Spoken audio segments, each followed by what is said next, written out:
In 1965, a young chemist turned semiconductor executive sat down and did something quietly dangerous. He made a public prediction about a brand new industry. Not the foggy sort of prediction that simply sighs, technology is moving fast, and then retreats behind a cloud of importance. No, this one had numbers in it. Actual numbers. The kind that make engineers lean in and investors reach for a pencil. He looked at the early integrated circuits coming out of Fairchild Semiconductor, and he argued that the number of components that could be packed onto a chip economically was going to keep rising at a steady, relentless rate. He published the idea in a trade magazine called Electronics. The article reads like a field report from the frontier, part observation, part forecast, part challenge to the men building the frontier itself.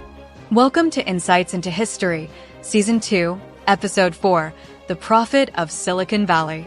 Decades later, the world would call that forecast Moore's Law, as though Gordon Moore had wandered into the California sun and discovered, beneath the dust and silicon, one of the hidden commandments of the universe. But that framing is a little too mystical for the man himself. Moore's original 1965 article in Electronics wasn't presented as magic. It was a projection, a trend line drawn from observed manufacturing progress in integrated circuits. In that article, he argued that the complexity of chips at minimum cost had been rising at about a factor of 2 per year, and he expected that pace to continue for at least a decade. 10 years later, he revised the cadence to roughly every 2 years. So the idea became famous precisely because it behaved less like prophecy than like a target the industry kept choosing for. That distinction matters. Moore wasn't telling people to stand back and admire destiny. He was describing an engineering rhythm that companies could organize themselves around that included research, manufacturing, lithography, design, cost control, and yield improvement. In hindsight, that's part of what made Moore's Law so powerful. It was not just an observation about chips. It became a management principle for the semiconductor business. The Computer History Museum explicitly notes that the forecast evolved into a guiding principle for the industry, and Intel still describes it as the observation that drove decades of semiconductor planning. If you've ever wondered why modern life seems to run on an invisible countdown timer like faster phones, smaller sensors, and cheaper computation, this is where one of the timer's first famous ticks was heard. Moore's 1965 article did more than predict denser chips. It also sketched a world that sounds startlingly familiar now: more powerful computers, portable communications equipment, and electronics embedded into everyday systems. What later generations experienced as the normal acceleration of digital life was, in part, the long echo of that forecast becoming an industry habit. The reason most people know the phrase better than the person is simple enough. The idea traveled farther than the man. Gordon Moore co-founded Intel and helped shape the semiconductor industry, but his public image never became theatrical in the way later Silicon Valley figures did. Even when profiles celebrate his importance, they tend to emphasize that he's known most widely for the 1965 article and the prediction attached to it. His most famous contribution to popular consciousness was not a speech or a memoir, nor was it a cult of personality. It was a sentence about transistor density and cost. That helps explain why he can feel strangely absent from his own legend. Moore's Law became a slogan, then a yardstick, then something close to mythology. In time, people began speaking of it as though it were an eternal force rather than a human forecast made inside a specific industrial moment. But the historical record points back to something more grounded, more human, and perhaps more impressive. A chemist and executive looking at data, seeing a pattern and articulating it clearly enough that an entire industry began treating the forecast as both challenge and discipline. If Moore sometimes disappears behind Moore's Law, that may be because the culture prefers profits to operators. Gordon Moore was, by most accounts, the latter. He was comparatively quiet, intensely practical, and more comfortable with graphs than grandstanding. The world remembers the law because the law became a story about progress itself. But behind that myth was a person who framed progress not as magic, but as something you could measure, aim at, and, if you were disciplined enough, kept making real. Moore grew up in coastal Northern California, though the geography looks inevitable only in retrospect. He was born in San Francisco in 1929, then spent his first decade in the small farming town of Pescadero, and later moved with his family to Redwood City, where his father was a deputy sheriff. The setting matters because it places him inside the peninsula world that would later be mythologized as Silicon Valley. But the later outcome wasn't destiny. It was a chain of choices, opportunities, institutions, and accidents that only appears smooth after the fact, history's favorite trick and one of its most persuasive. Moore's path wasn't future computer visionary in any neat modern sense. He trained in chemistry at San Jose State and UC Berkeley, then earned a PhD in physical chemistry at Caltech, specializing in experimental work that demanded precision, measurement, and control over difficult materials. That background isn't a side note. It helps explain why Moore fit the semiconductor age so well. The early revolution in chips was not only about circuits sketched elegantly on paper. It was about materials science, contamination, diffusion, yield, and process discipline. The stubborn business of getting devices to work over and over again, not just once, not just consistently, and not just on a chalkboard that never had to meet a shipping deadline. The key to Moore's world is that it ran on what you could manufacture reliably, not only what you could imagine. The semiconductor business was born in theory, yes, but it survived on furnaces, purity, repeatability, and the miserable little details that decide whether a brilliant concept becomes a product or a dead end. Later industry observers would describe semiconductors as a continuous process chemical industry, which is exactly the sort of lens a physical chemist would naturally understand. It's not glamorous nor is it plumbing until the water stops.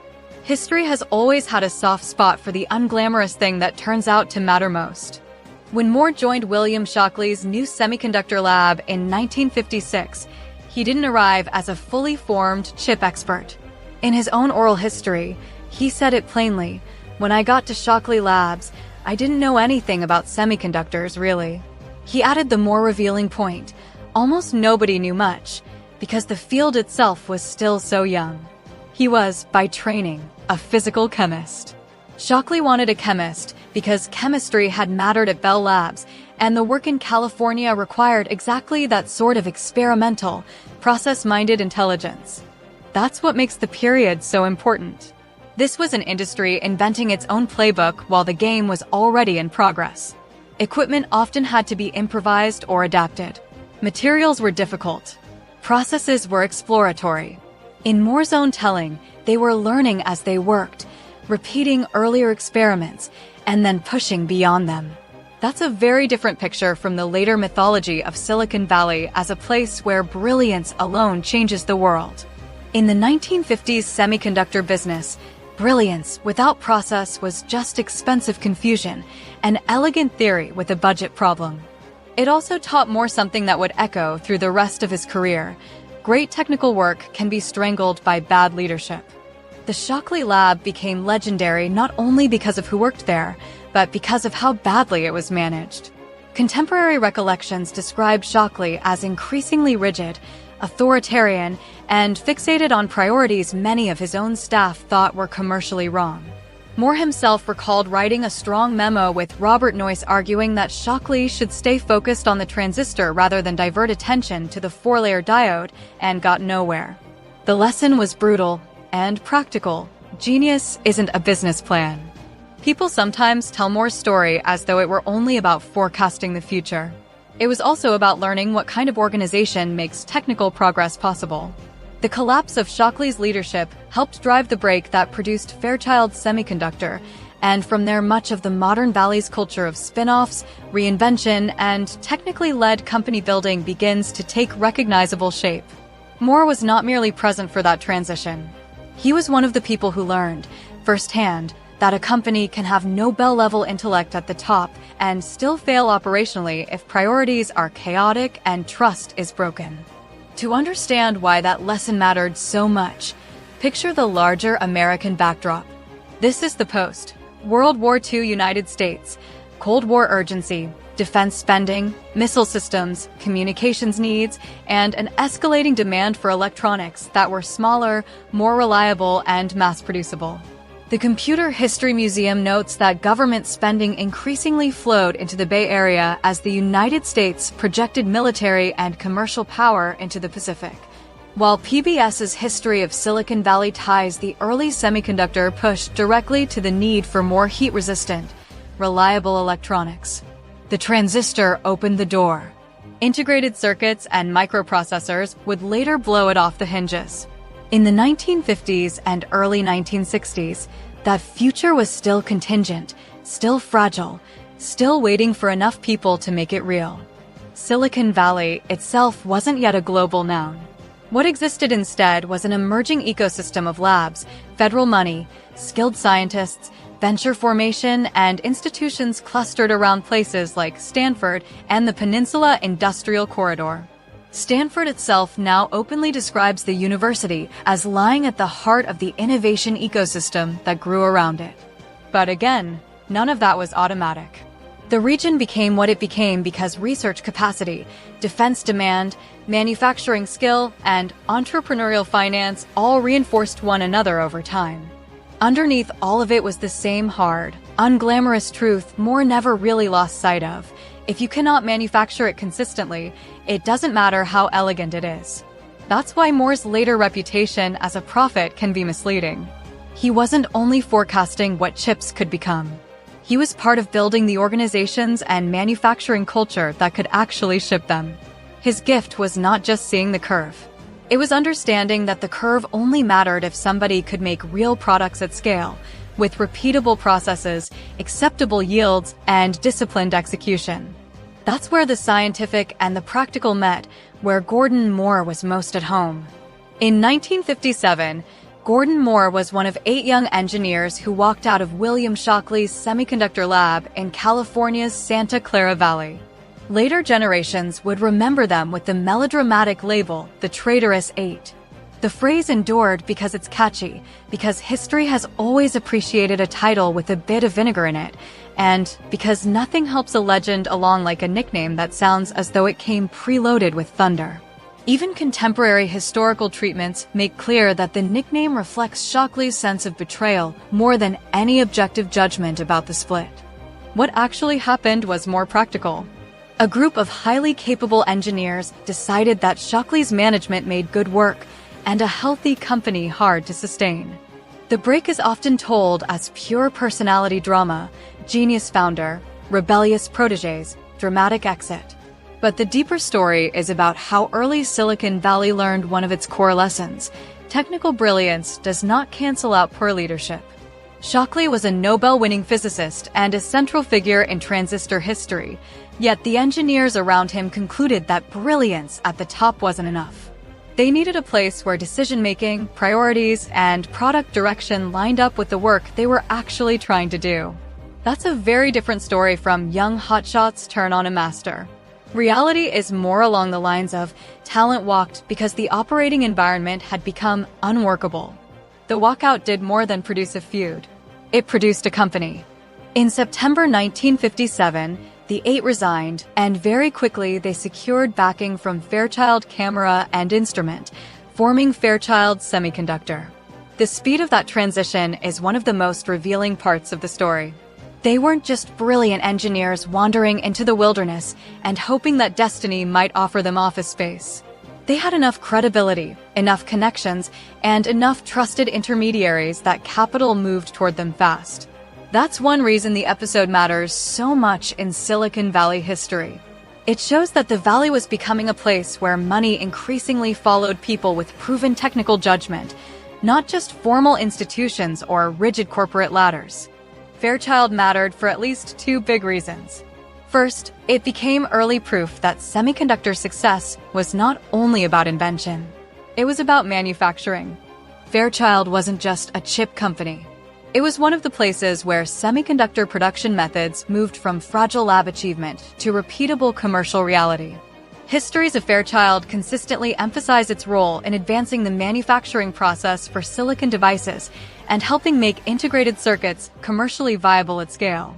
That's why Fairchild appears so often in semiconductor timelines, not just because clever people worked there, but because the company became a machine for translating ideas into processes and processes into products.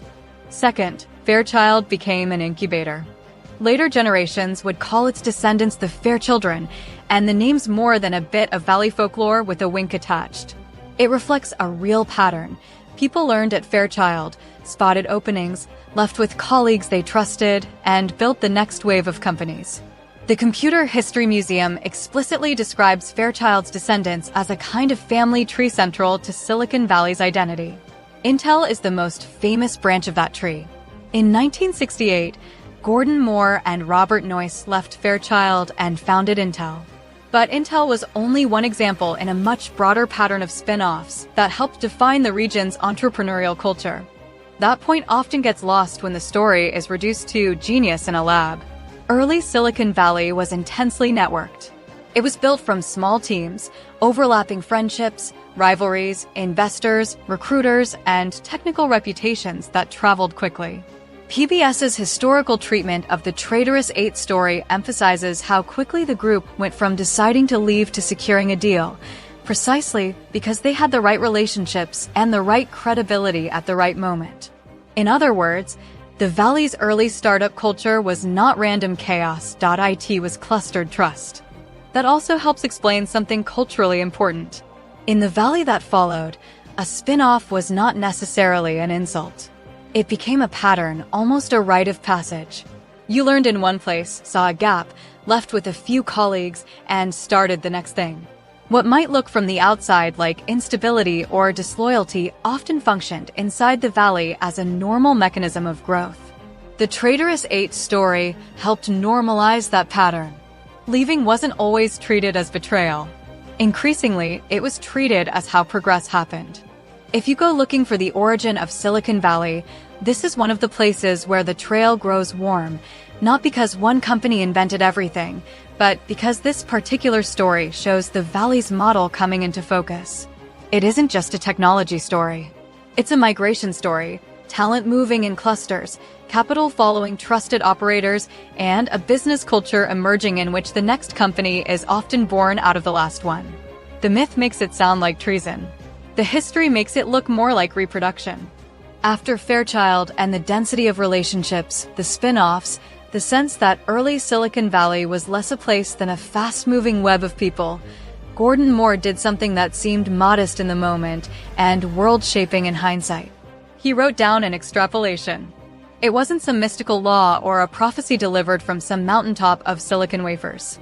It was an observation, backed by a graph, with a forecast attached. In his April 19, 1965 electronics article, Cramming More Components onto Integrated Circuits, Moore looked at the recent rise in component density on integrated circuits and projected that trend forward for perhaps the next 10 years. That public date is significant because it anchors the idea to a specific document and a specific moment. Moore's law did not begin as folklore. It began as ink on paper. The forecast itself was deceptively simple. The number of components that could be economically packed onto an integrated circuit would keep rising rapidly. In the original 1965 formulation, the commonly cited cadence for that early window was about a doubling every year. Moore wasn't yet offering the later, simplified every 2 years version most people now repeat. That later cadence came after more data, more manufacturing experience, and Moore's own revision of the slope. Intel's historical summary and the Computer History Museum both make this distinction clear. The original paper projected annual doubling for the coming decade, while the later refinement came in 1975. What makes the 1965 piece so powerful is its tone. It doesn't read like science fiction. It reads like an engineer doing trend math under deadline pressure. The Computer History Museum summary captures the move exactly. Moore examined the recent trajectory of integrated circuits, projected it forward, and described a rapid rate of increase in complexity at minimum cost. The point was not that the future would be magical. The point was that the curve looked like this, and here is where it might go next. That's the moment when an internal engineering intuition becomes something larger, a shared industry narrative. Once published, the forecast stopped being just Moore's private understanding of where integrated circuits were heading. It became a thing other people could quote, challenge, organize around, and try to beat. The Computer History Museum explicitly notes that Moore's forecast became a yardstick for progress, and Intel describes it as a guiding principle that shaped semiconductor planning for decades. A prediction like this does not just describe the future. It changes behavior in the present. Engineers hear it as a technical dare. If the curve says doubling, then feature sizes have to shrink, layouts have to improve, yields have to rise, and process tricks have to get better. Managers hear it as a scheduling rhythm. This is the release tempo, the pace the organization has to support. Investors hear it as a growth story with a clock attached. Competitors hear it as a survival warning. If you fall off the curve, you aren't just behind. You may be irrelevant. The Computer History Museum goes so far as to call out the self-fulfilling aspect directly. Moore's prediction mattered not only because it was insightful, but because it helped create expectations the industry then pushed itself to meet. That's why it's slightly misleading to talk about Moore's law as though it were a law of physics. Moore's original framing was tied not simply to density for its own sake, but to economics. More components on a chip at the point of minimum cost per component. He wasn't saying, pack more transistors on because destiny demands it. He was saying that the industry was learning how to increase density in ways that also made economic sense. In practice, that made Moore's law less like a natural constant and more like a manufacturing and business metronome.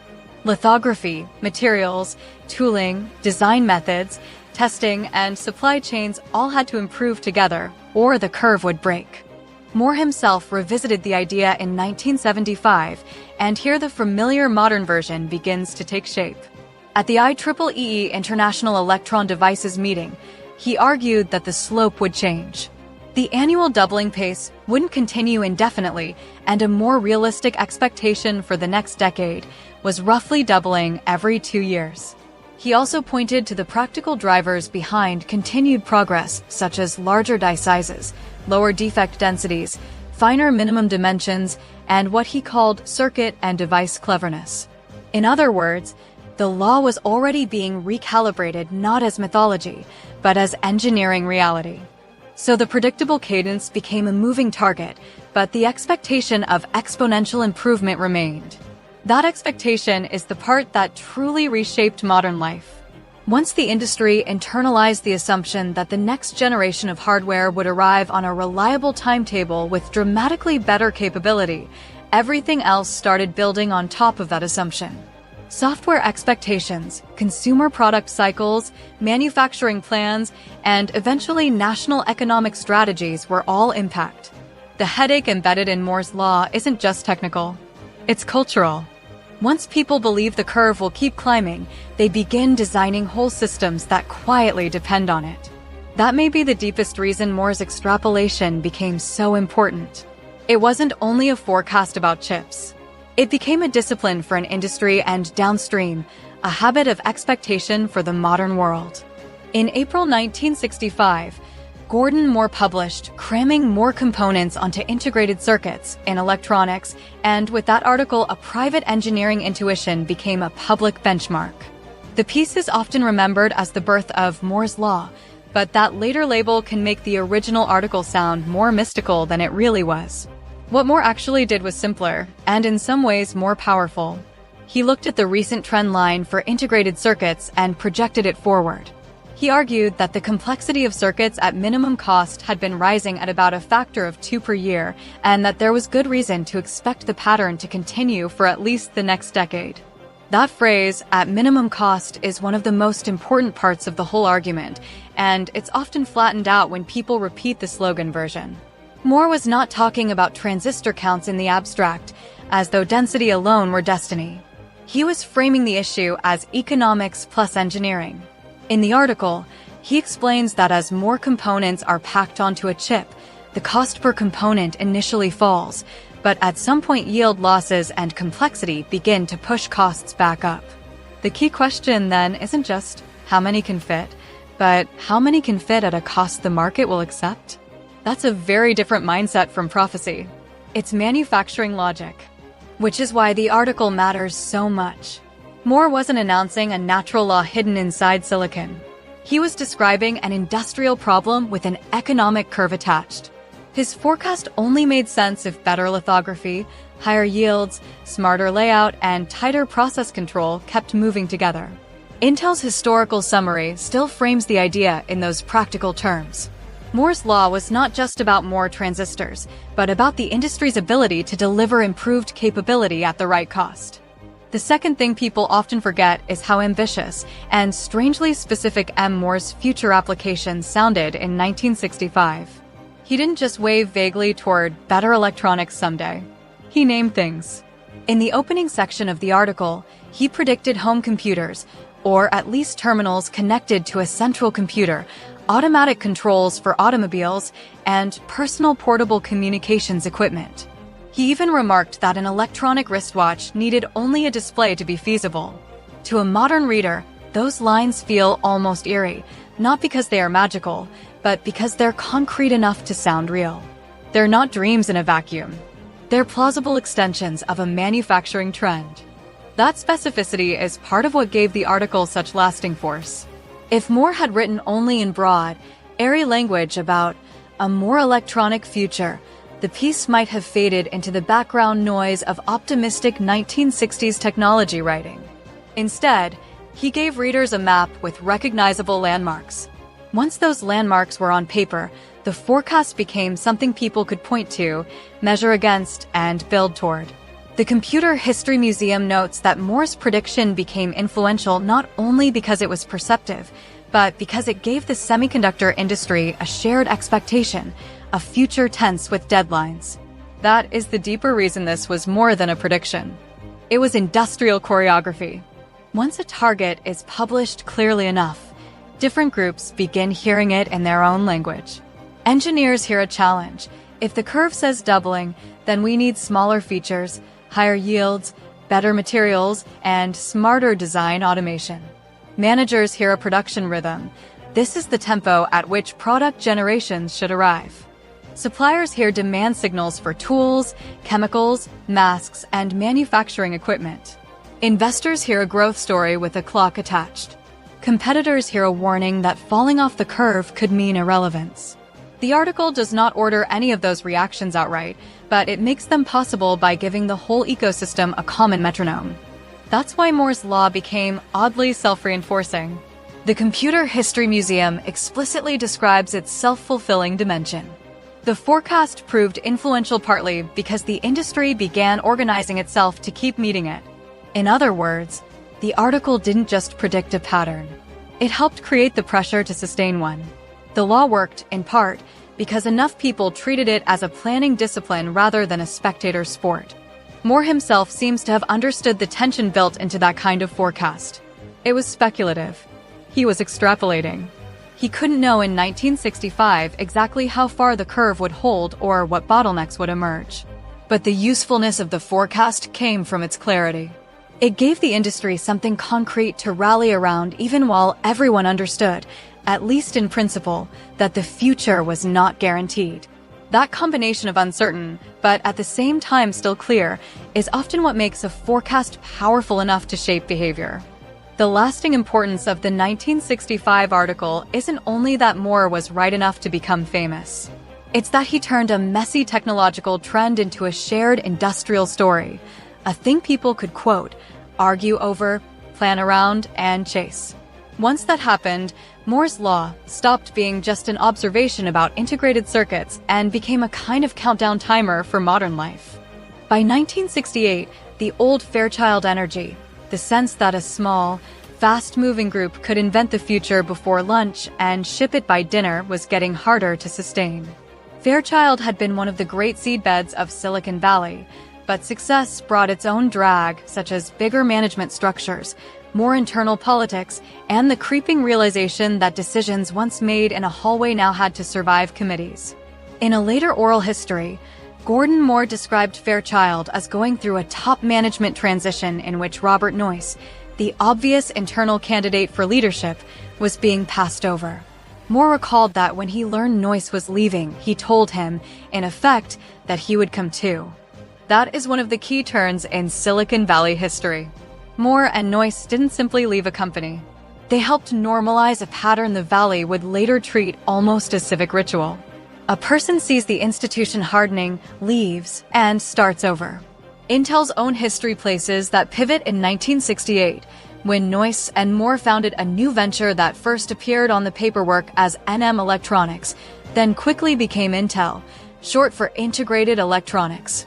Intel's official timeline and company history both preserve the naming story, including the practical detail that they had to buy the rights to the name because Intelco already existed as a hotel chain.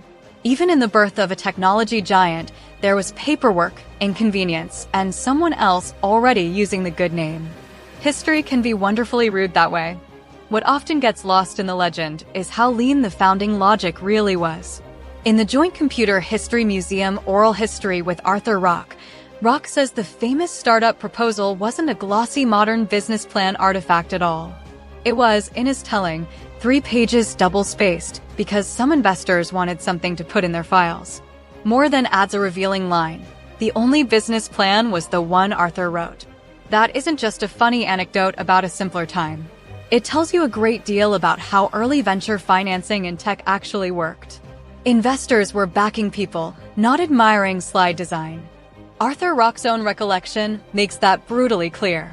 When Bob Noyce called, Rock remembered the conversation as almost absurdly short.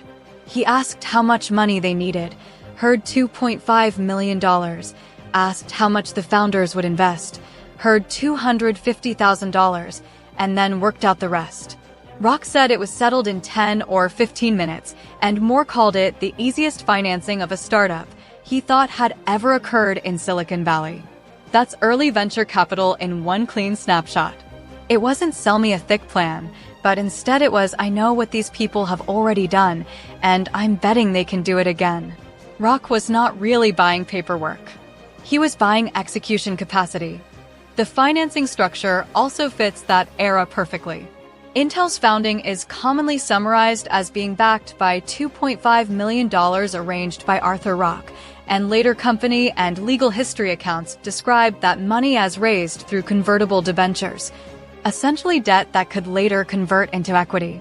In the oral history, Rock refers to a later convertible debenture round as part of Intel's scaling, while broader Intel histories and outside summaries consistently identify the founding financing as a $2.5 million startup package arranged by Rock. The structure reflects a classic early Valley instinct. Move quickly, preserve flexibility, and align incentives without overfreezing the company too early. So what exactly was Intel betting on? Not a one-time miracle product or a single brilliant invention that would save the company if everything else went wrong. Moore's own recollections point to something harsher and more durable. Semiconductor memory, built through manufacturing competence. In that same oral history, he says he'd seen the first opportunity I'd seen in years, big enough to justify a new company, and that opportunity was semiconductor memory. He explains the logic in practical terms. Memory was universal in digital systems, and Intel wanted to move toward more complex circuits where the leverage shifted back toward processing the silicon rather than labor-intensive assembly. That's not the language of a lab fantasy. It's the language of a manufacturing strategy. That distinction highlights how semiconductors punish romance. In this industry, ideas are cheap. Wafers are expensive. The phrase, works in the lab, often only means you've discovered how far you still are from a real business. Moore's accounts repeatedly return to the same theme: build capability, make the process work, scale up, improve, repeat. He describes Intel's first steps after incorporation not as branding exercises or philosophical debates, but as hiring rapidly to reach critical mass and get products out. He also frames Intel's early technology choices with what he later called a Goldilocks strategy, one approach too easy to defend, one too hard to commercialize in time, and one just difficult enough to create a real competitive advantage. That's the engineer's version of strategic humility. You don't win by admiring your own cleverness. You win by choosing a path you can actually manufacture before your cash runs out. The founding of Intel is important not just because it created a famous company, but because it captured the Valley's maturing formula in miniature. Talented people leaving a successful but thickening institution, trusted capital moving toward them quickly, and a new firm organized not around hype, but around the ability to build advanced semiconductors reliably and repeatedly. That's the less glamorous truth underneath the legend. Moore and Noyce didn't just start over because they were visionaries. They started over because they believed they could execute faster, cleaner, and with fewer internal frictions than the company they had just left. In Silicon Valley, that belief would become contagious.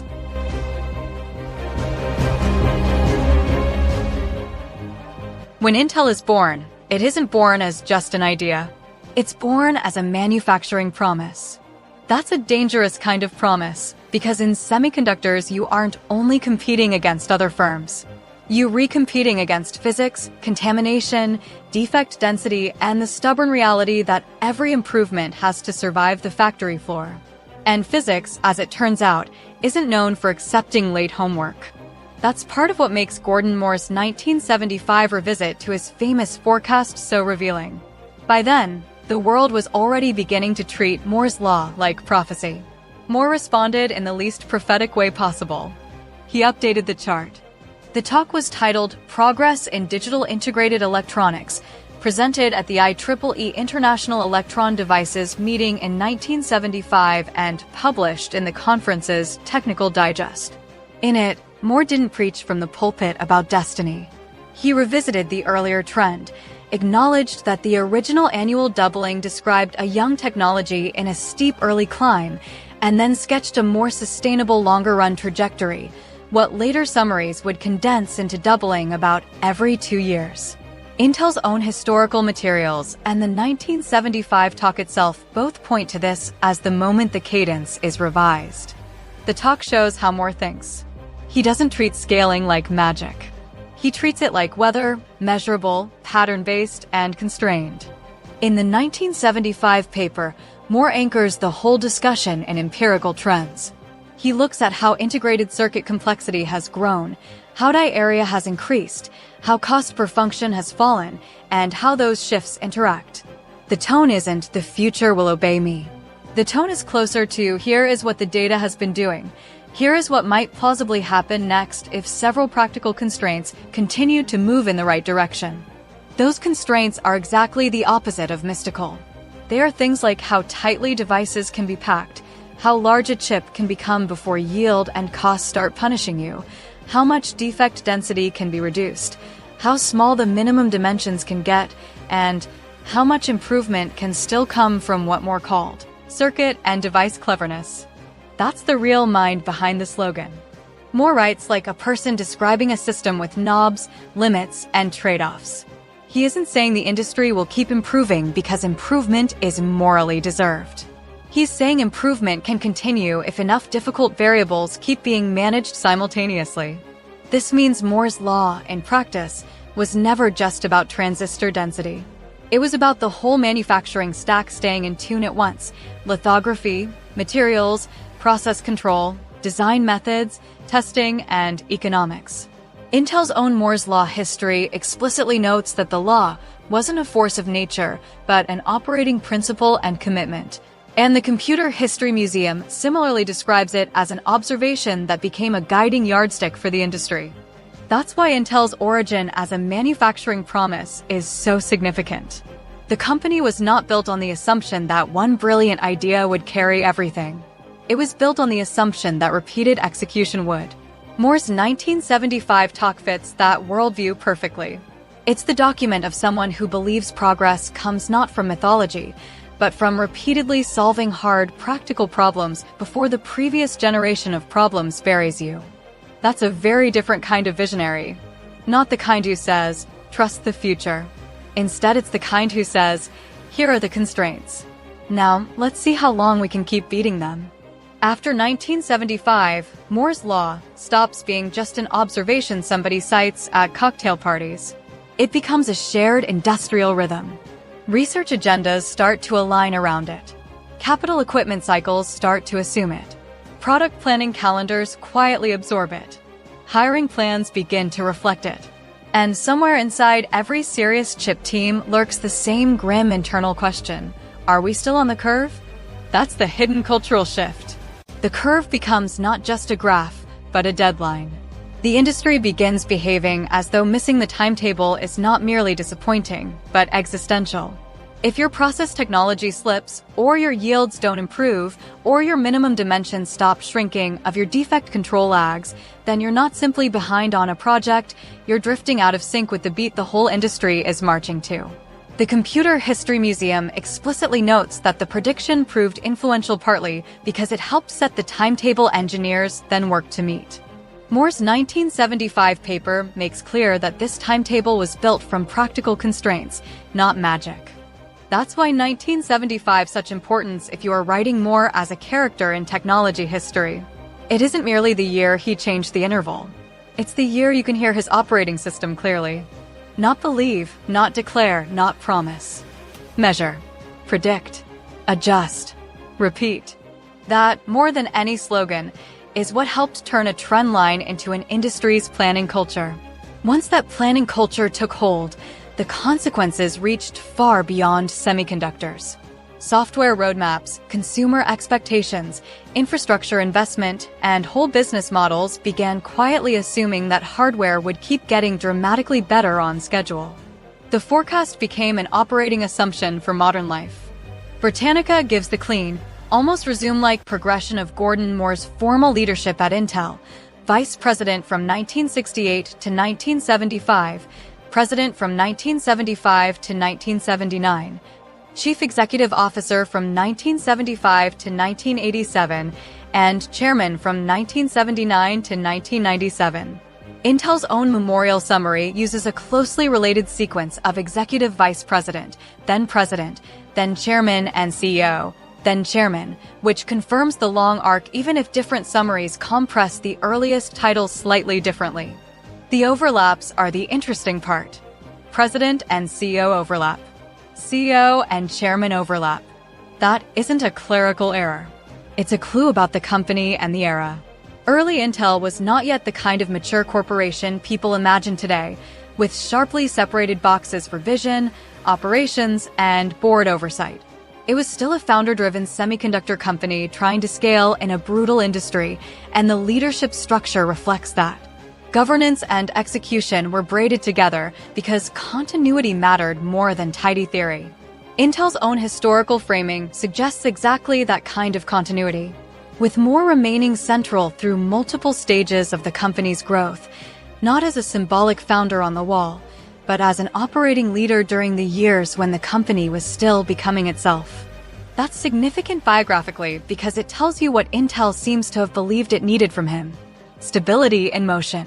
In semiconductors, continuity is not sentimental. It is operational. Product cycles, fab investments, process transitions, and strategic pivots take years, and a company can be badly damaged if leadership fractures while the technology roadmap is still half-built. Moore's long run across overlapping roles suggests Intel saw him less as a ceremonial founder than as a person whose presence reduced uncertainty while the company grew into a major industrial power. The semiconductor origin story loves archetypes and more often gets cast as the quiet figure standing between two louder legends. William Shockley is the brilliant troublemaker, Nobel-winning, foundational, and notoriously hard to work for. Robert Noyce is frequently remembered as the charismatic organizer, the persuasive mayor type who could make engineers, investors, and customers feel as though they were participating in the same future. Moore, by contrast, tends to emerge from the historical record as the one speaking in shorter lines, with less myth and more mechanism. That contrast is visible in his Computer History Museum oral history, where he repeatedly explains events in terms of what worked, what failed, what the constraints were, and what came next. The tone is practical and almost understated. It reads less like legend building than troubleshooting with memory. That style is part of why he can seem less vivid in popular retellings than Noyce or Shockley. He isn't trying to win the room with a speech. He's trying to make the next decision easier. In the oral history, He comes across as someone whose instinct is to break big narratives back down into processes, experiments, mistakes, and adjustments. That doesn't make him less ambitious.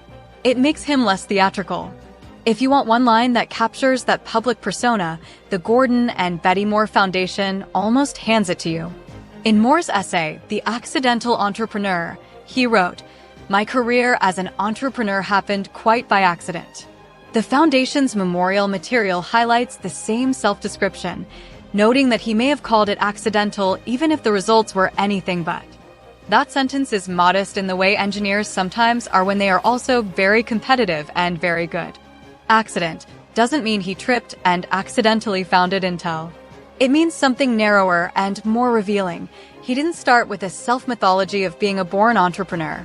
He started as a scientist and engineer following the work, from Shockley to Fairchild to Intel, making choices that, in his own mind, were practical responses to the conditions in front of him. The through line isn't, "I always wanted to start companies." It's closer to, "This is where the technical and organizational problem led next." That's why the accident line is more interesting than it first appears. It reveals a bias towards systems over self-dramatization. Moore tends to downplay the heroic founder narrative and emphasize the chain of decisions, the team, the manufacturing realities, and the execution burden. Intel's memorial framing does much the same. It doesn't present him as a flashy futurist or cult of personality CEO. It presents him as a leader whose technical judgment and forecasting discipline shaped how the company and much of the industry planned its future. When you think of Gordon Moore as a character in technology history, the useful contrast is not quiet versus charismatic as a matter of temperament alone. It's mythic founder culture versus process-minded leadership. Shockley dramatized brilliance. Noyce embodied social and strategic fluency. Moore, more often than not, sounds like the person asking what the data says, what the factory can support, and what decision keeps the whole machine moving. That's less cinematic, but probably closer to why Intel trusted him with continuity for so long. The popular Moore story often gets told that he predicted the future, and the future obeyed. While that may sound flattering, it is also backwards. Moore didn't cast a spell over silicon. He helped build, and then lead from inside, an environment where measurement, planning, capital spending, manufacturing discipline, and relentless execution made the trend line hard to escape. Over time, Moore's law stopped being just an observation and became a target, then a roadmap, then a cultural expectation. Intel's own historical framing says the 1965 projection and the 1975 revision became a guiding principle for the semiconductor industry, while the Computer History Museum notes that the prediction became influential partly because the industry organized itself to keep meeting it. That's why it's misleading to talk about Moore's law as though it were gravity, inevitable until the universe runs out of universe. Moore didn't present it that way. His original 1965 article projected the trend for perhaps the next 10 years, which is the language of a bounded forecast, not a cosmic commandment. Later retrospectives, including IEEE Spectrum, have emphasized that the article is often remembered as a simple doubling rule, even though it also included specific application forecasts and an implicit challenge to the industry to keep pushing. A more honest description is probably that Moore's law became a self-reinforcing planning target. It shaped investment, supplier roadmaps, hiring, and product expectations. That isn't physics. That's coordination. And coordination can be extraordinarily powerful, right up until people forget it's coordination and start treating it like destiny. The Computer History Museum's own summaries make exactly that point. The law mattered not just because it described progress, but because it helped set the timetable engineers and firms then tried to hit. Moore's own background helps explain why he saw the problem that way. He was trained in chemistry and physical chemistry, and that shows up in how he talked about semiconductors, process choices, manufacturability, defect control, economics, what to build in-house, what to buy, and how fast you can scale without fooling yourself. That is less glamorous than the lone inventor story, but much closer to how semiconductors actually conquer the world. By making the impossible repeatable. After Moore stepped back from Intel's day-to-day corporate leadership, his story did not fade out so much as change venues. The same core instincts, measure outcomes, build durable institutions, think in systems, and aim for scale without losing rigor show up in his governance and philanthropy. Caltech's tribute notes that Moore became a trustee in 1983 and served as chair of Caltech's board from 1993 to 2000. That isn't a ceremonial footnote. At a research university, board leadership is where strategy, stewardship, institutional priorities, and major scientific commitments are shaped. The timing is revealing. Moore wasn't taking on something to do in retirement. He was taking on serious governance in the same decade he and Betty Moore became major science philanthropists.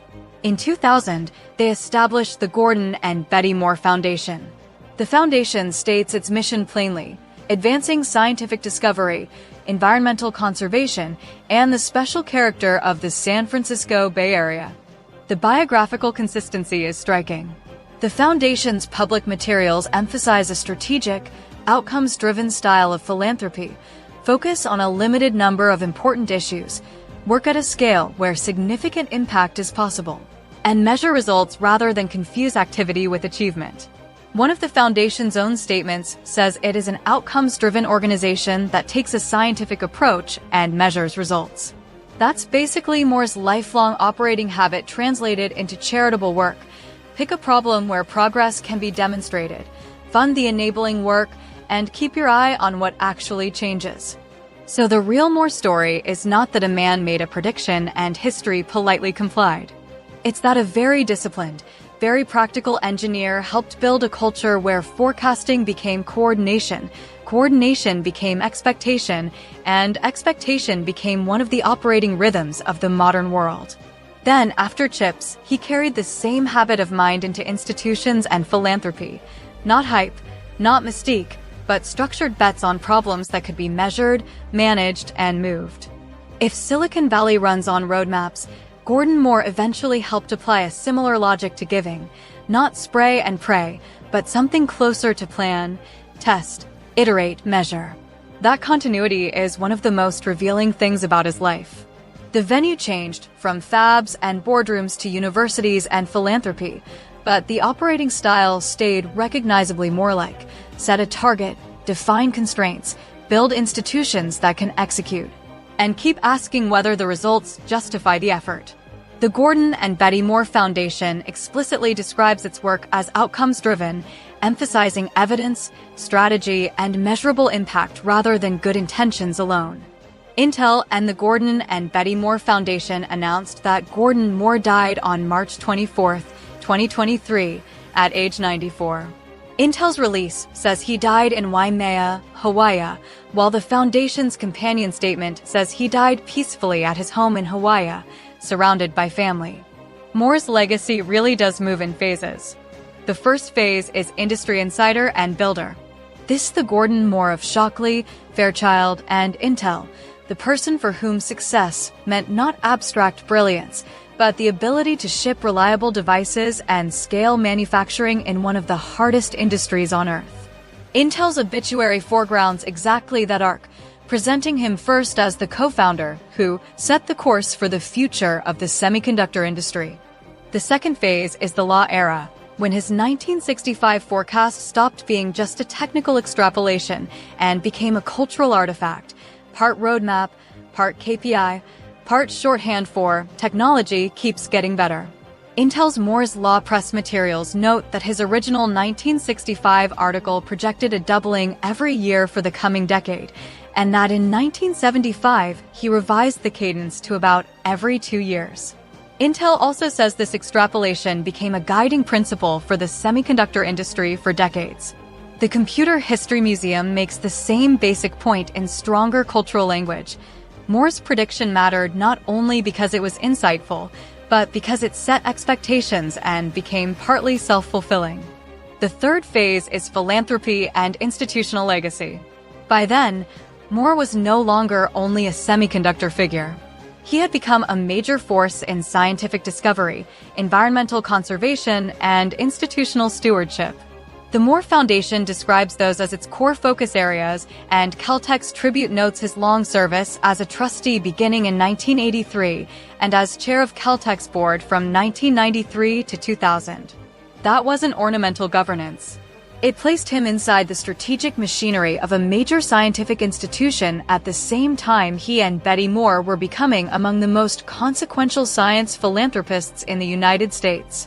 What is still debated isn't whether or not Moore's impact on history was significant. It is how to interpret Moore's law today. Some people treat it as a fading empirical trend. Others treat it as a shifting target that has changed form as transistor scaling has become harder. Others use it more broadly as a metaphor for expected progress in computing. But even the endless "is Moore's law dead?" arguments prove the deeper point. The industry still uses Moore's framing as its default language for progress. Intel's own materials still present it as the historical principle that guided chip development, and the Computer History Museum still describes it as a state of mind and planning norm rather than a mere slogan from the past. That's why Gordon Moore matters so much. He helped turn computing from something scarce, expensive, and specialized into something far closer to an abundant general resource. He didn't accomplish this by leaving behind one single invention you can isolate and say, that exact component is his, but by doing the harder work. He helped build the companies that scaled semiconductors. He articulated a forecast that became an organizing principle. And he treated progress as something you plan, manufacture, revise, and measure, rather than something that simply happens. Intel's obituary, Intel's Moore's Law history, and the Computer History Museum all converge on that picture, Moore as a builder, forecaster, and planner more than a showman or mystic. If history sometimes over-rewards the loudest voice in the room, Moore is a useful counterexample. His most famous contribution was, in one sense, just a calm line on a chart. But the real achievement was larger and harder, helping make that line feel achievable, first to engineers, then to companies, then finally to an entire industry that organized itself around the expectation that progress should be measurable, scheduled, and real. That's why Gordon Moore remains such a quietly monumental figure in the history of modern technology. Not because he shouted the loudest or made himself the center of the story. Because he helped create a world in which the story could keep moving, faster, smaller, cheaper, more powerful year after year, generation after generation, chip after chip. Yet, behind all the mythology, behind all the slogans, behind all the charts repeated in boardrooms and laboratories and classrooms, there remains the simpler, steadier image. A chemist from Northern California, looking at the data, seeing the pattern, drawing the line, and challenging the world to keep up. That's it for this week's episode of Insights into History. Next week, we'll take a look at a Hollywood starlet who was instrumental in shaping today's digital communications revolution. If you have feedback, suggestions, or stories you think deserve a deeper look, email us at comments@insightsintothings.com. Again, that's comments@insightsintothings.com. Or give us a call at 856-403-8788. That's 856-403-8788. Leave a voice message, and we'll even include your message in a future show if you'd like. Again, that number is 856-403-8788. Thanks for listening. We'll catch you on the next episode.